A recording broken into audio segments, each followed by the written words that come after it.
Hello, everybody, and welcome to Gotham Confidential. I'm Hunter Camp, one of the hosts of Gotham Podcast, which you can find at gothampodcast.net. And this is basically a little bit of a web series that we're going to be doing, starting really if Professor Pig is the villain that is in the next episode of the Gotham television show. Now, what I'm doing with this, in this episode in particular, is just to tell you a little bit about us and our podcast, where we started, why we're doing it, and some of my favorite Batman comics just in general. So first and foremost, like I said, my name is Hunter Camp, and I am one of the hosts of Gotham Podcast. And we started podcasting several years ago, around the time when the Batman Reborn story arc happened, post-death of Bruce Wayne in Final Crisis and Batman R.I.P. So Justin and I were friends before that. We had done a couple of podcasts together and guested on each other's. And then ultimately we were reading comics and got to talking one day about like sort of how much we loved a lot of the stuff that was coming out, like Brian K. Miller's Batgirl and Morrison's Batman and Robin, and Detective by Greg Rucka that focused on Batman and had the question backup. So we were talking one day, we're like, you know what, why don't we do a podcast about this? And we're already reading most of these Batman comics anyway, so let's just talk about it, record it, and put it out there. And so we did, and we grew, and we met a lot of cool people. We were able to go to some conventions and do some news and stuff, which was a lot of fun. But then, you know, like we got to it went up to the New 52 story arc from DC Comics, and ultimately we weren't loving it as much as we were loving the stuff that came up before it. Felt like our hearts have been broken a little bit with the exit of Stephanie Brown as Batgirl, the return of, you know, Bruce Wayne as Batman, which we both loved, but, you know, taking Dick Grayson out of the Batman spotlight post Snyder's detective run was really kind of heartbreaking to both of us, and so we just kind of hung it up for a little while. But then And then we did some different comic book podcasts for Geeks of Doom, specifically Comics of Doom, where we talked about all sorts of comic books, independent stuff, Marvel, DC in general, non-Batman stuff a lot of times. But during that time, we'd also done some special editions. We had a Gotham Confidential episode that was a part of, I think it was a monthly episode then. It wasn't video, but where we just talked about different topics. We did some movie podcasts and some other stuff, but all that stuff is kind of lost now. I think I might have all of those old episodes on an external hard drive if I can crack it open and get to it. But until then, we won't be having any access to those like lost episodes unless somebody out there has them and wants to put them up, which would be awesome if you did. But that's pretty much where we were before this. We went for several years and then stopped and then came back for the TV show, because I know that both Justin and I were really excited about this television show and to see what they were going to do, because we're both huge fans of Gotham Central, and that a lot of those characters and a lot of the story elements are present in the television show. So we were both looking forward to it, and we're like, you know, we miss podcasting with each other, so why don't we just do it? And so we did. We still have the name, we still have the Twitter account. So we're doing Gotham Podcast for the television show now, which is pretty cool. And I'm really enjoying it. I'm really excited to see where it goes. I'm excited about the villains that they're going to introduce.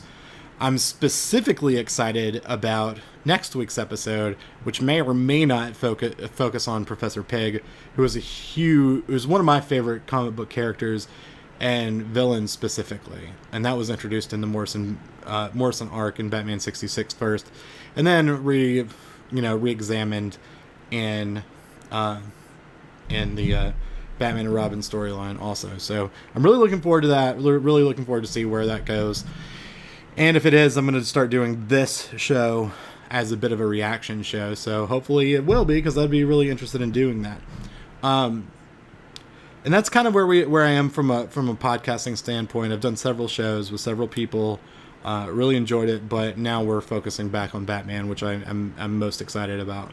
But if you were to ask me why I love Batman and sort of where my love started with the character, it has to be with the Batman 1966 television show starring Adam West and Burt Ward as Robin.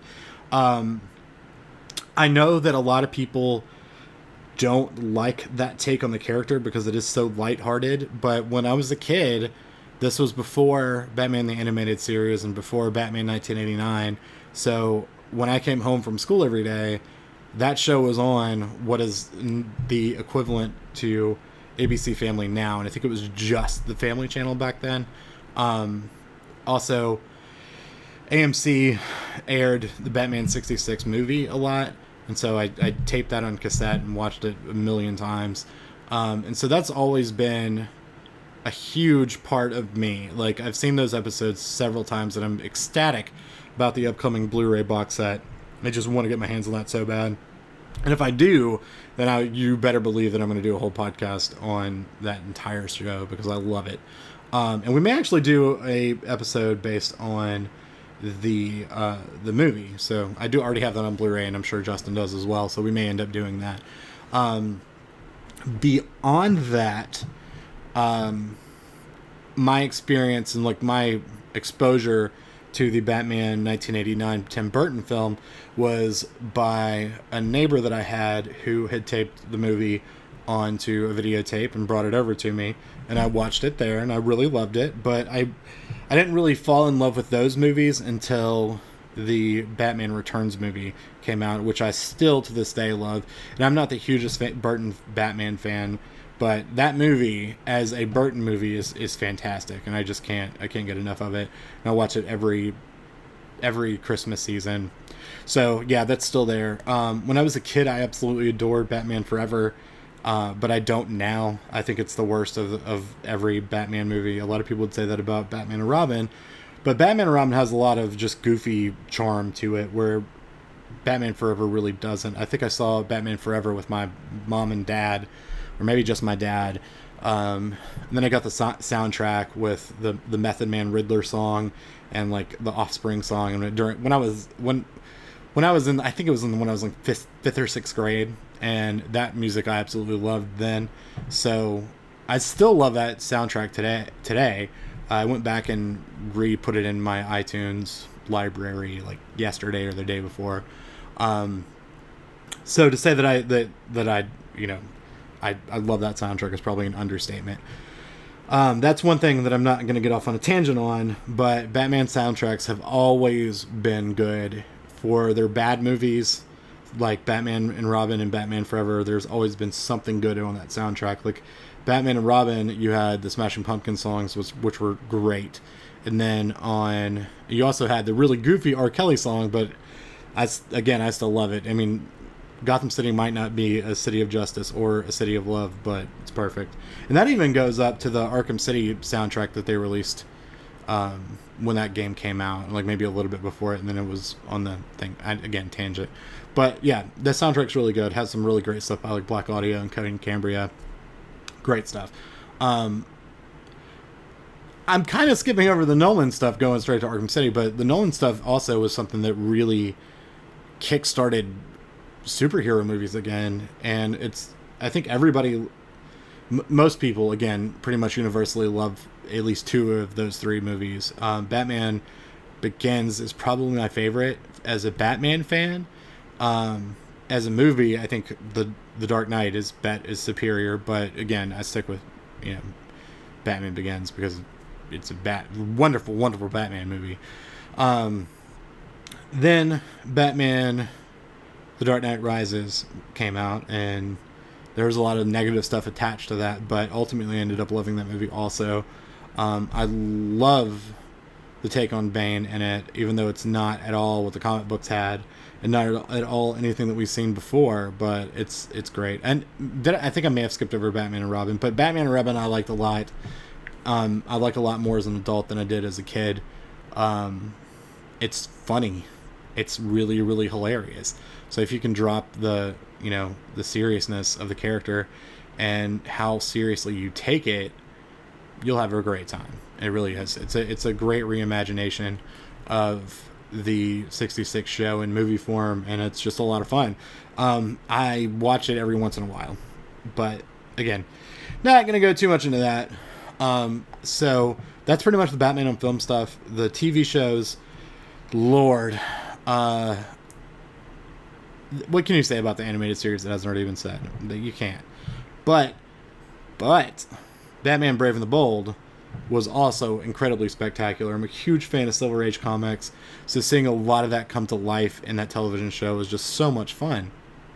I know that, like, we even did a Batman Brave and the Bold show too, that I did with William Goodman from Between the Panels for a while.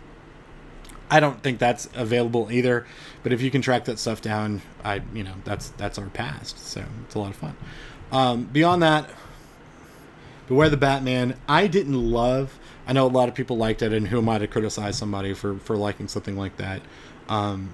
It's sad. I'm sad to see it go. That's for sure. But I know that when one Batman show goes down, another one's on the horizon, and right now we have Gotham. So what can you ask for? I mean, I'm pretty satisfied with the show so far.